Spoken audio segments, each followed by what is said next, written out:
திவ்ய திருக்கல்யாண மாதா திருத்தலம். புத்தக்காலன் விலை. இரவு நேர இறைவேண்டல். உலகையாளும் உன்னத தெய்வமே இறைவா, குடும்பத்தில் அமைதி நிலவ இறைவனிடம் இறைவேண்டல். எம் குடும்பத்தில் உள்ளோரிடம் அமைதி, பாசம், பரிவு என்று அனைவரும் ஒற்றுமையுடன் வாழ அருள்தாரும் இறைவா.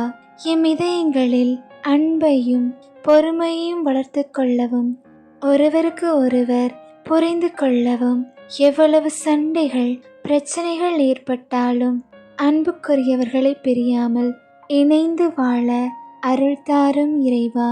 உம் ஆசீர்வாதம் எங்கள் அனைவரின் வீட்டில் நிலவ உம்மை வேண்டுகிறோம் இறைவா. அமைதியின் தேவனே, எங்கள் குடும்பத்தில் உள்ள ஒவ்வொருவருக்கும் உம்மை சார்ந்த நம்பிக்கையையும் ஞானமும் அளித்து உமது வழியில் நடக்க அருள்தாரும் இறைவா. எம் வேண்டுதலை கனிவாய் கேட்டருளும் இறைவா. ஆமேன்.